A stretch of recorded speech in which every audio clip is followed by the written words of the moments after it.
Hello everyone, and welcome back to a very special episode of High Plains Media News.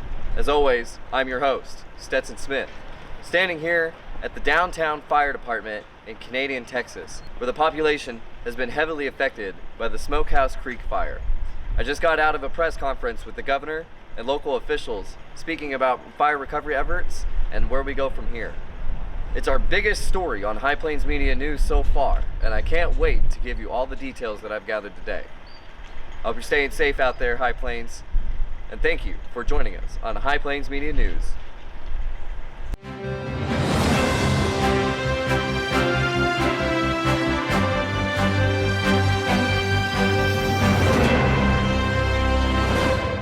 want to thank everybody for being here for an update on where things stand, especially here in Hemphill County. But before I do, I want to comment on the incredibly tragic and sad news about Bridge Fire Chief Zeb Smith losing his life today while fighting fire in Hutchinson County. It is always a tragedy to lose any life, but to see one of our chiefs, a first responder, working to battle back against flames and losing his life in the line of duty is something that we never want to see.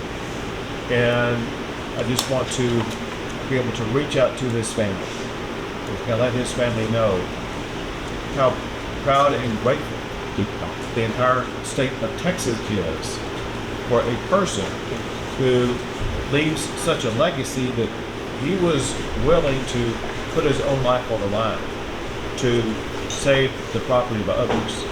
And that is what Texas heroism is all about.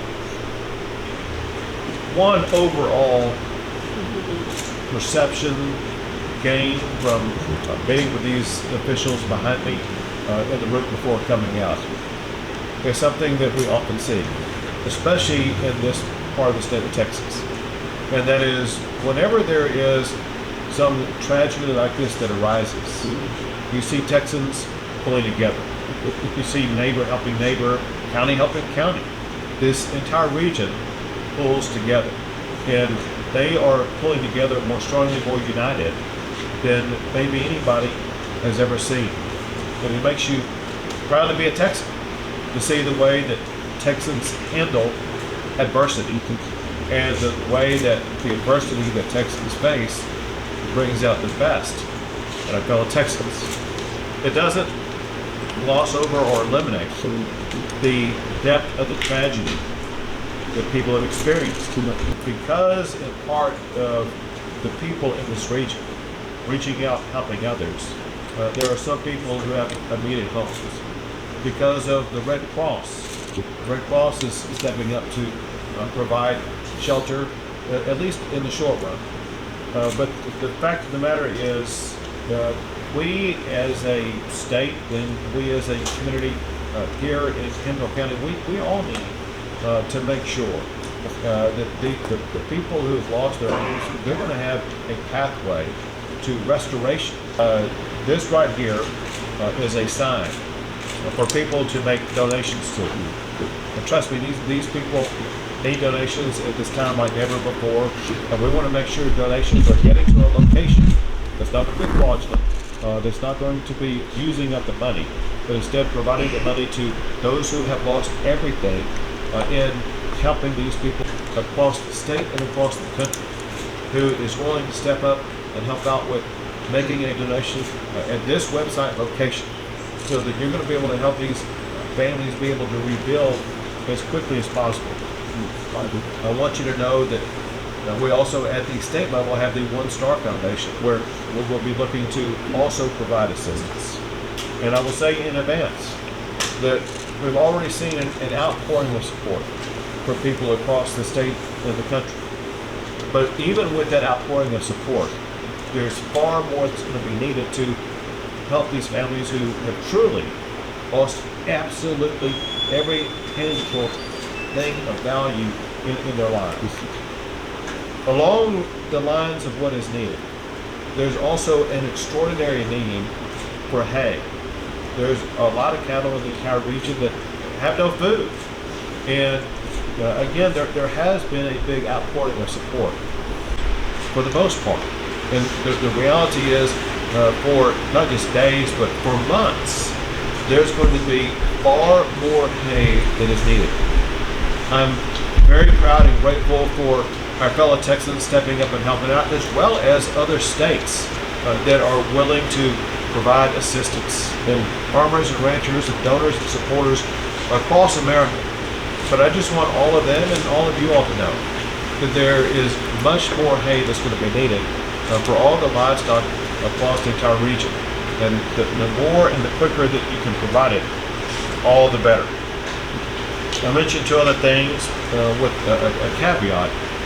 Two other things that are very much needed, and that is fencing materials and cattle cubes. The caveat here, and that is, we don't want a lot of people just funneling in whatever fencing material they may have, because there are certain specifications that have to be met in order to have the type and quality of fencing that's needed for the ranches in this area. But there are ways, once that information can be obtained, that NIPCA can provide more information to you about. It's my understanding that here in Hemphill County, Judge, I think there was one loss of life in your county, and we join you in our sorrow for that loss of life. As everyone has told me, the damages that would have been sustained would have been extraordinarily more complicated had it not been for what the firefighters were able to achieve. One story told to me is at the local hospital is another example of people who responded both uniquely, flexibly, and quickly and effectively. Is the local hospital. They had to evacuate 66 patients first to Pampa and then to a different location. That is a daunting task to be able to undertake and to be able to accomplish. And to everybody involved in that hospital, we owe a debt of gratitude for what they were able to achieve, but we really want to express our gratitude to all of the local officials here in Hemphill County, as well as across the entire region. You have over 337 TIFMAS firefighters, which are structural and wildland firefighters from all over the state that are supporting all of your local volunteers right now. In addition, the Forest Service has almost 100 personnel out here. There's 23 aircraft in theater right now, and almost 100 different fire apparatus that are surrounding this fire right now. This is the most important place in the state right now for active fires, but you'll see fire weather will work its way down a little more to the west and maybe down into South Texas by this next weekend. So in addition to those here, we're also staging across the state for a quick response anywhere else. I think the best thing that we can do through your help is making sure that these websites listed here are out there for people that have the resources to donate, so they can get straight into the hands of the people that need them today. I wanted to go to Canadian to see for myself the destruction that this wildfire had brought to the Panhandle. The devastation that this state historic wildfire has brought to the local area and to ranchers is unprecedented. And I thought, what is bad for ranchers surely must be bad for the market. So while I was out there, I also wanted to find out if there was any early projections or reports of what this could mean for the overall beef market and consumers. I think it's safe to say that that's right. But yeah, the price of beef already is at a pretty high level. And certainly an incident like this is going to have an upward effect on the pricing moving forward.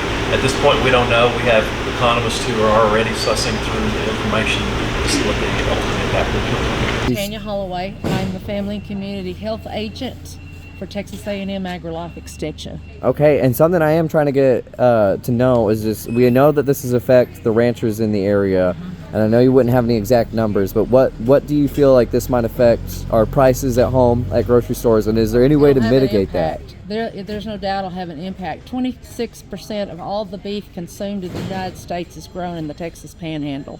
You're in the epicenter of of beef that's grown, and it goes through different processes. We have our feed yards. We have there's different ways that the beef business is done, and just like any kind of product, you're going to have different ways that it's conducted and taken care of in different situations. And these beef producers, most of them are what we call cow-calf operations.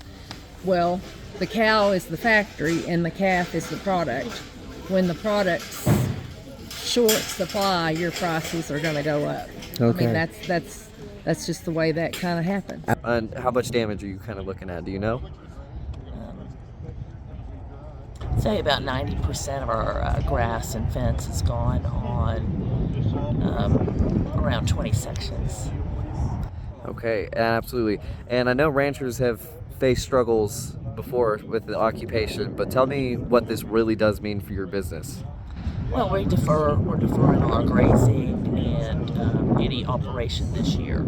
So it's, obviously significantly a major economic impact all around, because everyone here who's got bird grass, it's either black or bare. And so there's really no grazing to be done. And if you don't have anywhere else to go with your cows, you don't have a lot of options. That's not necessarily our problem, but a lot of my neighbors.